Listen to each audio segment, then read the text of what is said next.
the racetrack. Here goes Tanner Holmes, looks to the inside, slide job over Tyler Thompson. So our race car is all ready for tonight's Marvin Smith Memorial finale. We went to the car wash yesterday. Carly spent a bunch of time cleaning the headers, and everything is all ready to go. We have 41 laps tonight for $4,100. So tonight for us is actually pretty simple. Yesterday we ran second, so that actually locked us into tonight's finale, into the dash, which the dash is the top 4 finishers from yesterday and the top 4 fastest qualifiers that make it through their heat race today. And that lines up the first 4 rows. So we can't start any worse than 4th in the dash. We're gonna get a hot lap session before that to kind of feel out our race car, and then we're gonna be headed straight to the front stretch, and that draw is gonna be super important, which luckily, I mean, 1 through 4, there's not really a bad starting spot. Of course, you want to be on that front row, but at least we have a better odds and no 5, 6, 7, or 8. So we've got ourselves in a good spot. Now it's just time to finish off the job. We're gonna watch most of the field. They're about to begin their half of the night. Then we're gonna get some engine heat, gonna get a chance to go out there and hot lap, and then get ready for that all-important dash. So we just got our one and only chance to get out on track before we have the redraw. The surface is a 180 from yesterday. Super, super slick, and it's actually like more through the middle, 3/4 of the way up the track, and there was like nothing on the bottom. It is completely gut slick down there. If enough guys ran down there, it'd probably lay rubber in a hurry. Our race car felt okay. You know, one of the things I think we're starting to maybe learn in this 2-day show here at Grove, as I've talked about the track, I feel like we're better off just leaving a little bit more stagger in our car and then trying to almost tighten up in other ways. Like, I think with how the banking is, if you cut too much stagger, you just feel way too tight no matter what, whether you drive it hard, whether you don't drive it hard. Like, you can't do it. And like I said, everyone's kind of running the same lane. So I think we're gonna try to leave a little more stagger in our car and try to find stability and some drive, like I said, in a different direction. Overall, my laps were okay. I kind of was taking it, I wasn't trying to take it easy, but 3 and 4, you gotta be careful. It gets right on the edge, and if you slide off it, you're smoking the fence. And so I was just, being a little careful down there. I just need to drive into 3 and 4 a little more committed, and then I think that'll help my exit off the corner. It'll gain me a bunch of time. And how we're gonna approach it, of course, whatever we pole, we want to attack and move forward. The closer we start to the front of tonight's main event, the better chance we're gonna have to get out front and set the pace. Get home.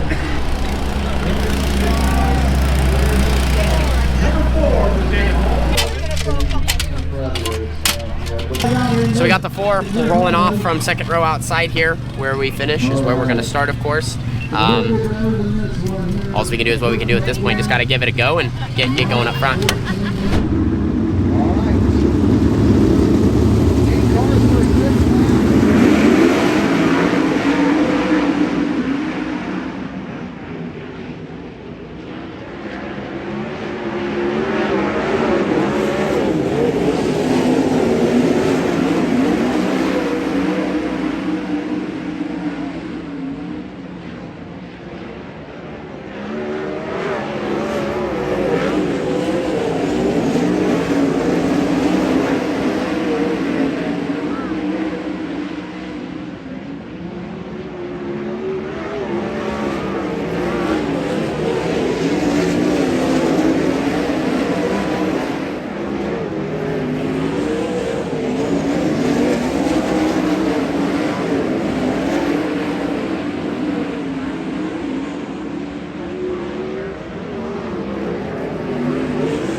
I'm just getting prepared ahead of time, putting tear-offs on. I'm thinking they're gonna do a full farm before the feature. 4th to 2nd there in the dash. Can't ask for too much more. I think it's gonna be really good starting on the outside. Felt good about my race car. Still tight in some spots, but both ends are so different that you kind of need to be, I feel. 1 and 2, there's a little bit more right rear grip. 3 and 4, you're definitely more in the slick and you feel like you hang for a little bit. So I could see throughout the race, going into this feature. Well, I actually don't know what they're gonna do with the track yet. Like I said, I actually think it's gonna be different than the dash. dash just because they're gonna go out there and try to bring some grip back. But I think you want to start these races freer so you can be fast right away and use your wing. I mean, all weekend here at Cottage Grove, I have not went like past that far back from all the way forward with my wing, and that's just because the track's been so tacky. But I think if it does start to slicken off and we start free, we can be fast early, and then like I said, I can just start creeping that thing back to kind of keep the back of my car low as my fuel load burns off. But still, we're just gonna have to hang around and see what they do. We have a little bit, like I said though, a successful dash. Glad that we're able to jump a row and be on the front here, and now if we can get a good start, we can definitely get out front, and as I told you guys, set a good pace and just try to make as many good laps as we can and catch lap traffic and put those guys behind us.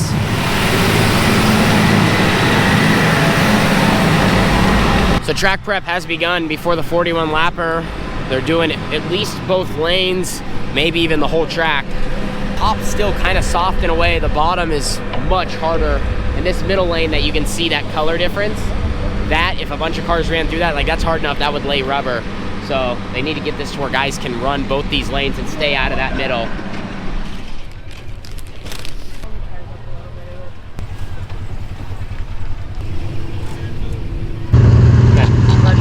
Get him. See you at the end of 41. Yep. You got all your stuff?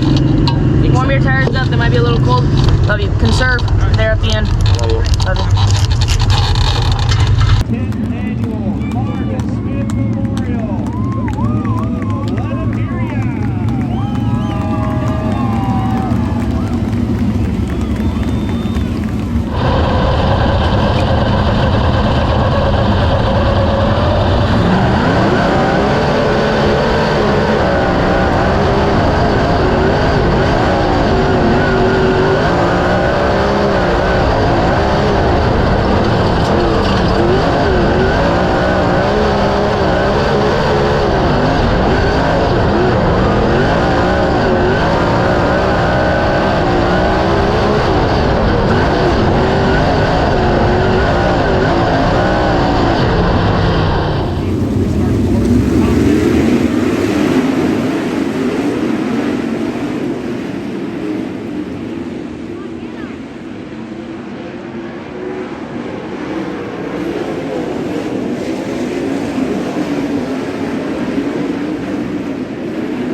problem is you can't catch him, but I mean, you got to get him in cut down traffic. there and almost like kind of like house fun and cut down. Like that was actually really good. Yeah, I know, but I don't think you can do that in race mode. Can't do that, yeah. See, I think I'm really good when I'm plugged into it. If I get underneath it, I'm really loose, but I feel like I need to be more on the free side like that, and I just keep going back with my wing. Yeah. You're going to have some more fuel now, son. You're going to have to get him in traffic, son. I know, I'm just going to try to stay as close as I can. You two are the same speed. Is anybody even behind us? Yeah, Linder's close. What do you think? Good, I just need to stay with him until traffic. There's no reason to pull him. Car feel okay? I feel good. I'm screwing up. I screwed up my last start. It seems like you're like this a little bit sometimes. Yeah, I know. So I just Do you want your wing up half a hole? No, I think we'll be okay. Down here. No, we're ready to go. Ready to go. Yep, let's go. You know? Yeah. So just kind of, and then follow it on your thing. Yeah. Gas lever.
Holy cow, Tanner. What a drive. Tell me about lap traffic.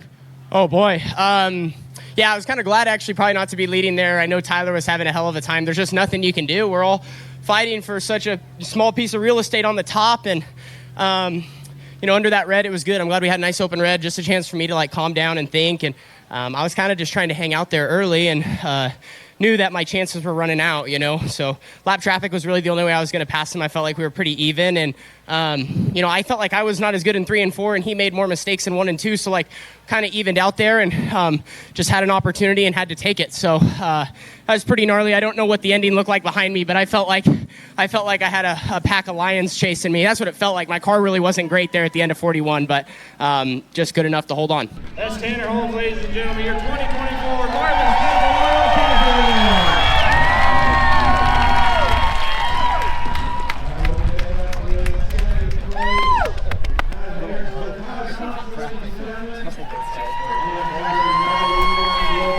Love you, son.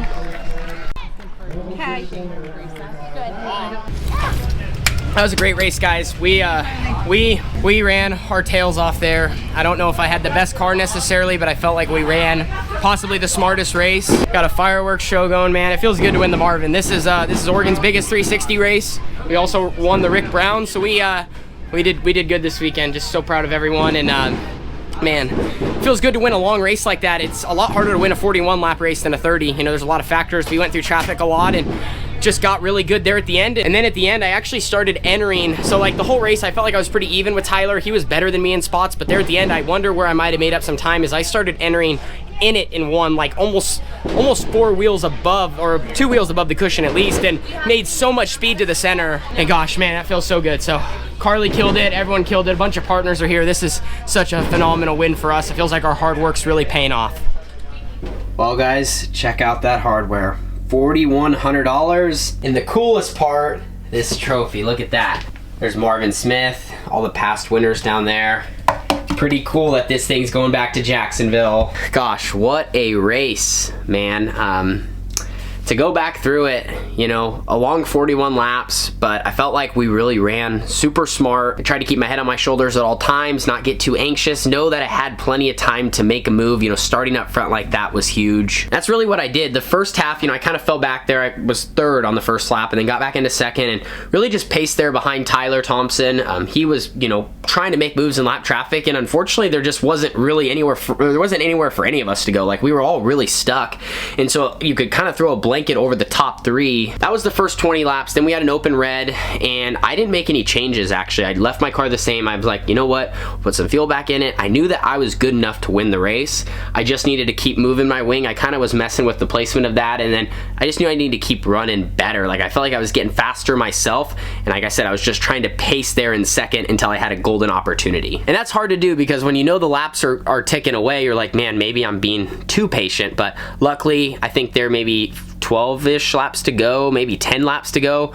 There was kind of a hole that opened up. We were in lap traffic. I was able to throw a slide job, kind of bounce off the cushion and steal the lead. The track was starting to get trickier as it ledged up, and that's where everyone, I think, was probably starting to make mistakes. You just get super balled up if you hit the curb with no wheel spin, and I actually was able to almost grab a little bit of wing and kind of get above the cushion on entry and then turn down across it, and it made my car even faster. And I think that's what helped me there at the end, once I got the lead, to pull away, throw some crazy sliders, and just do anything to run away from the field. And yeah, tons of raw emotion once we got in victory lane. Like, it was so cool. I took the trophy up top. It just feels so good and so rewarding. You know, we went through so much this season and just throughout my racing career, right? It's one of those things in dirt racing, you lose a lot more than you ever win. So you really enjoy these moments and these races that are not easy to get it done. Real quick, I do want to thank all my partners, Shane DeWald Trucking, The Boss, S-Tech, Veenendahl Trucking, QRC, Orville Tax, ABC Powder Coating, Canopy Country, Earth It Environmental, Pit Stop USA, Fast 4 Media, Carbon Works, Triple X, Tie 22, Bullseye Design and Print, Champion Car Wash, and Rod and Supply. Man, without each logo on my race car, those guys dumped so much into our program. I literally would not be where I'm at. And then of course also Carly, you know, she's my right hand lady. Carly works her tail off. She does a lot of the hard work. Me and her do most of this operation. And like I said, a lot of the real hard work she does. I'm more on the setup side of things and making calls. You know, we're making adjustments of shocks and bars and blocking, but we do work well together and we've really clicking, and she's helping a lot watching the car, and she's also gotten way smarter. And as you guys can see, it's starting to pay off. Like I said, we're working really, really well together. Then also my mom and dad, my older sister Carissa, Tyler, my girlfriend Jessica, between our whole family, like we just put so much into the program, and it takes each of us to make it go around. So that's it, 2024 Marvin Smith Memorial champions. Holmes Racing in the 18T got it done. Pretty dang cool, not gonna lie. So last but not least, thank you all for standing behind me, supporting me, riding along with me for this journey. I know it has its ups and downs, but it's really cool when we get to win big races and do it together. Thank you all. See you in the next one. Deuces.